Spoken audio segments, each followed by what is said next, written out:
మంచికి చిరునామా అతడే, బాల్కొండ ప్రజల మనసు గెలుచుకున్నతడే అతడే. వేముల ప్రశాంత్ రెడ్డి వెలిగే సూర్యుడు అతడే, వేముల ప్రశాంత్ రెడ్డి పేదోళ్ళ అండ ఇతడే. వేముల ప్రశాంత్ రెడ్డి వెలిగే సూర్యుడు అతడే, వేముల ప్రశాంత్ రెడ్డి పేదోళ్ళ అండ ఇతడే ఇతడే.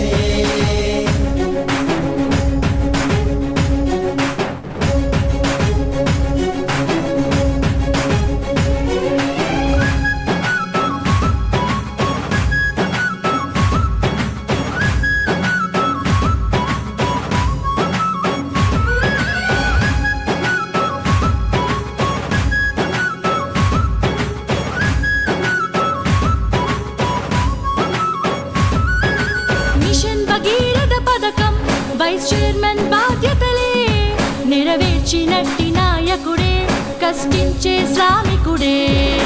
పేద ప్రజల కొరకే ఆలోచించే సేవకుడే, అనునిత్యం అభివృద్ధి తన ధ్యేయం అంటాడే.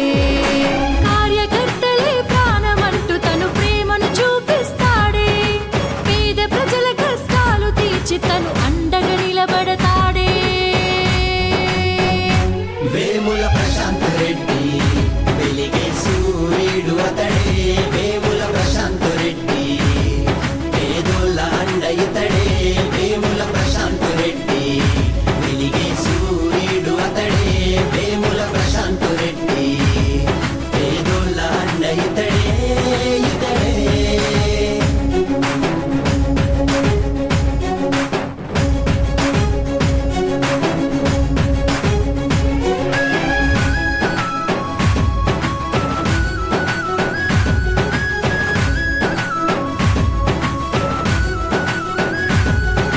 సురేందర్ రెడ్డి మంజులమ్మల పుత్రరత్నమితడే, బాల్కొండను అభివృద్ధి పదంలో నడిపిన గనుడే. మన కేసీఆర్ గారి గొప్ప ఆశయాల కొరకై ఆయన బాటలోన నడిచే గొప్ప నాయకుడే. గులాబీ అధిపతికి ఎంతో నమ్మిన వంటితడే, కేటీఆర్ కవితక్కలకు ఆత్మబంధువితడే. వేముల ప్రశాంత్ రెడ్డి వెలిగే సూర్యుడు అతడే, వేముల ప్రశాంత్ రెడ్డి పేదోళ్ళ అండ ఇతడే. వేముల ప్రశాంత్ రెడ్డి వెలిగే సూర్యుడు అతడే, వేముల ప్రశాంత్ రెడ్డి పేదోళ్ళ అండ ఇతడే ఇతడే.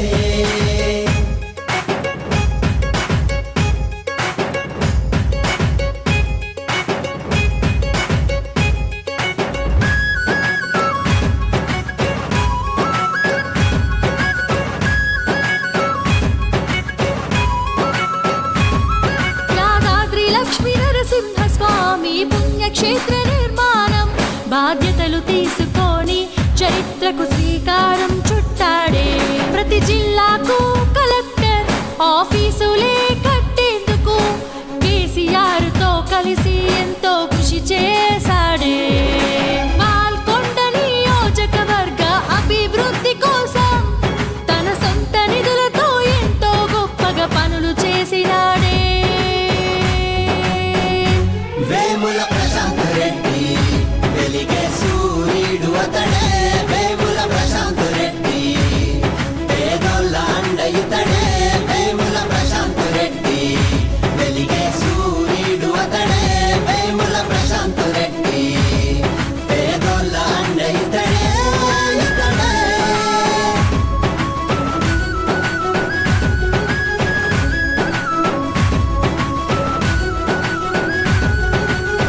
అభివృద్ధి కోసం తన సొంత నిధులతో ఎంతో గొప్పగా పనులు చేసినాడే.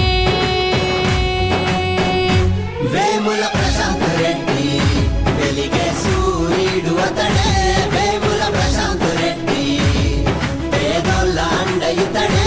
వేముల ప్రశాంత్ రెడ్డి వెలిగే సూర్యుడు అతడే, వేముల ప్రశాంత్ రెడ్డి పేదోళ్ళ అండ ఇతడే ఇతడే. బాల్కొండ నియోజకవర్గంలో గౌరవ రాజ్యసభ సభ్యులు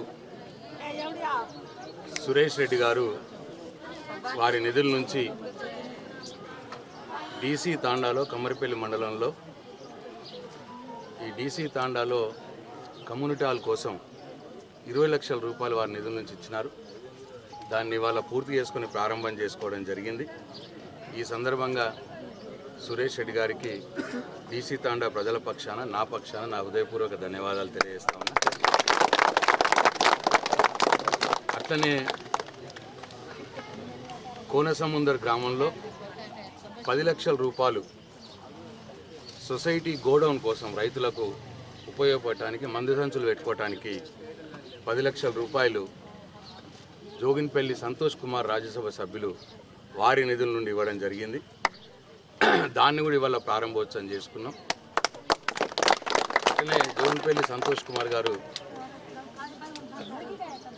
ఇక్కడ కమ్మరిపల్లిలో 10 లక్షల రూపాయలు పిఏసిఎస్ గోడౌన్ కోసం అక్కడ కూడా మందు సంచులు పెట్టుకోవటానికి వారు ఇవ్వడం జరిగింది. దాన్ని కూడా ఇవాళ ప్రారంభోత్సవం చేసుకుంటున్నాం.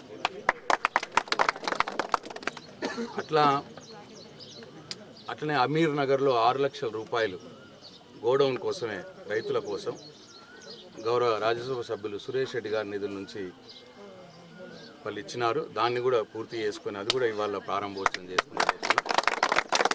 అంటే ఈ గత 15 నెలల నుంచి ఈ కాంగ్రెస్ ప్రభుత్వం 17 నెలలైంది. ఈ కాంగ్రెస్ ప్రభుత్వం ఎమ్మెల్యేలకు ₹1 కూడా సిడిపి ఫండ్ ఇవ్వట్లేదు. ఇప్పటిదాకా ₹1 కూడా ఎమ్మెల్యేలకు ఇవ్వట్లేదు.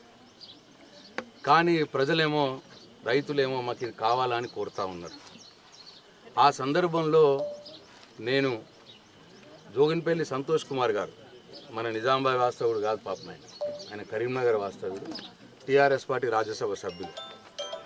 ఆయనను రిక్వెస్ట్ చేశాం, అన్న ఇట్లా మరి గవర్నమెంటు మా ఎమ్మెల్యేలకు ₹1 ఇవ్వట్లేదు, 15 నెలలు అయింది. ప్రజలేమో మరి నాకు ఓట్లేసి గెలిపించిన ప్రజలు మా బాల్కొండ నియోజకవర్గంలో అడుగుతూ ఉన్నారు, పనులు అడుగుతూ ఉన్నారు.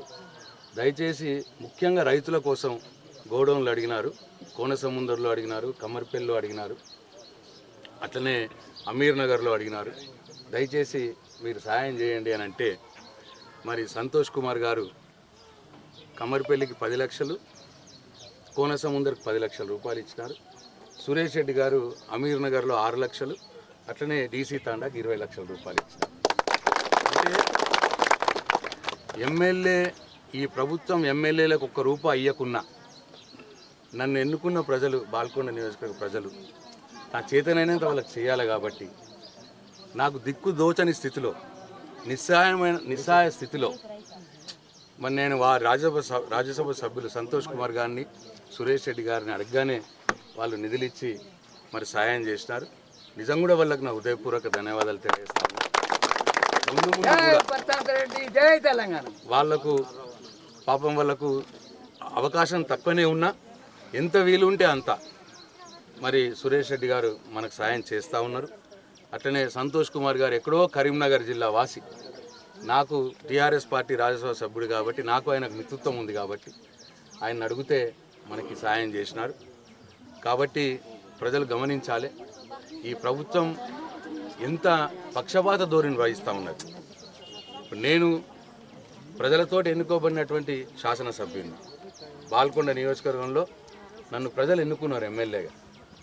రాష్ట్రం మొత్తం మీద కూడా సంవత్సరానికి ₹5 కోట్ల ఎమ్మెల్యే ఫండ్ ఇస్తుంది గవర్నమెంట్, కానీ నాకు ఇవ్వట్లేదు. ఎందుకంటే నేను రేవంత్ రెడ్డి గారిని, ఈ ప్రభుత్వాన్ని నేను అడుగుతూ ఉన్నాను, అసెంబ్లీలో అడిగినాను, బయట అడుగుతున్నాను, మీరు ఇచ్చిన హామీలు అమలు చేయండి, రుణమాఫీ చేయండి. 2 లక్షల రుణమాఫీ చేస్తామన్నారు, ఇంకా సగం మందికి కాలేదు, రుణమాఫీ చేయండి. రైతు బంధు మీరు 15,000 రూపాయలు ఇస్తామన్నారు, కానీ ఇప్పటికీ దిక్కు లేదు. ఒకసారి ఎగ్గొట్టిర్రు, మొన్నటిసారి మార్చి 31 లోపల ఇస్తామన్నారు, మార్చి 31 పోయింది, ఇప్పుడు ఏప్రిల్ 31 పోయింది, ఇప్పుడు మేల పడ్డం. ఇప్పటికి కూడా 3 ఎకరాలు 4 ఎకరాలు కూడా దాటలేదు. వాళ్ళకు రుణమాఫీ, వాళ్ళకి రైతు బంధు ఇవ్వండి అని అడుగుతున్నాను. నేను తెలంగాణ భవన్లోనూ ప్రెస్ మీట్లు పెట్టి అడుగుతున్నాను, నిజామాబాద్లో ప్రెస్ మీట్లు పెట్టి అడుగుతున్నాను, ప్రజల మధ్య నుంచి అడుగుతున్నాను, అసెంబ్లీలో కూడా నా గొంతెత్తి నేను అడిగినాను ఈ ముఖ్యమంత్రిని, ప్రభుత్వాన్ని. మహిళలకు 2,500 రూపాయలు ఇస్తామన్నారు, ప్రతి నెల. ఇప్పటికీ ఏమీ లేదు, ఇవ్వండి అని చెప్పి అడిగినా లేని వాళ్ళకు. అట్లనే కళ్యాణ లక్ష్మి చెక్తో పాటు తులం బంగారం ఇస్తామన్నారు. అది కేసీఆర్ ఇచ్చిన కళ్యాణ లక్ష్మి చెక్లే ఇస్తున్నారు కానీ తులం బంగారం ఇస్తలేరు. ఆ మాట ఇచ్చినారు. అట్లనే 2000 రూపాయలు కేసీఆర్ పెన్షన్ ఇస్తుంటే 4000 రూపాయలు ఇస్తామని చెప్పినారు. ఇవాళ 4000 రూపాయలు పెన్షన్ ఇవ్వండి అని నేను అసెంబ్లీలో ముఖ్యమంత్రిని నిలదీసిన, నేను ముఖ్యమంత్రిని అడిగిన. అందుకు నేను ప్రజల పక్షాన వారు ఇచ్చినటువంటి హామీలు మీరు అమలు చేయండి అని చెప్పి నేను పోరాడుతున్నా. కాబట్టి నా మీద కక్ష కట్టి ఇవాళ ఎమ్మెల్యేకి ఇవ్వవలసినటువంటి రాజ్యాంగబద్ధంగా ఎమ్మెల్యేకి ఇవ్వవలసిన 5 కోట్ల రూపాయలు ప్రతి సంవత్సరం ఏదైతే ఫండ్ ఉంటుందో అది ఇవ్వకుండా ఇవాళ ఆపేసి ఇవాళ పక్షపాత ధోరణితో వ్యవహరిస్తూ ఉన్నారు. ఇది దయచేసి నా పాల్గొండ నియోజకవర్గ ప్రజలు ఆలోచించాలి, గమనించాలని చెప్పి నేను కోరుతా ఉన్నాను. అయినా సరే నా అధికారాలన్నీ నిర్వీర్యం చేసినా సరే, నన్ను ఇబ్బంది పెట్టినా సరే, నేను ప్రజల పక్షాన పోరాడుతూనే ఉంటా, నా రైతుల పక్షాన పోరాడుతూనే ఉంటా, మా అక్క చెల్లెళ్ళ పక్షాన పోరాడుతూనే ఉంటా. తప్పకుండా ఈ ప్రభుత్వాన్ని నిలదీస్తాం. మీరు ఇచ్చిన హామీలు అమలు చేయమని చెప్పి నిలదీసే దానికే నేను ఇవాళ ఎమ్మెల్యేగా ఎన్నికైనా నేను అసెంబ్లీలో పోరాడతా, మీ ప్రజల పక్షాన్ని నిలబడి పోరాడతా. ఏది ఏమైనా సరే, వాళ్ళు ఎంత కక్ష పెట్టినా సరే, ఎంత పక్షపాత ధోరణి చేసినా సరే నేను పోరాటం ఆపను.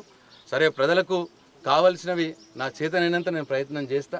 ఇటు రాజ్యసభ మెంబర్లను పట్టుకుంటాం, ఇంకేదో చేస్తాం, ఏదో చేసి నా చేతనైనంత సాయం చేస్తా అని చెప్పి నేను ఈ సందర్భంగా మనవి చేసుకుంటూ సెలవు తీసుకుంటున్నా. జై తెలంగాణ, జై కేసీఆర్.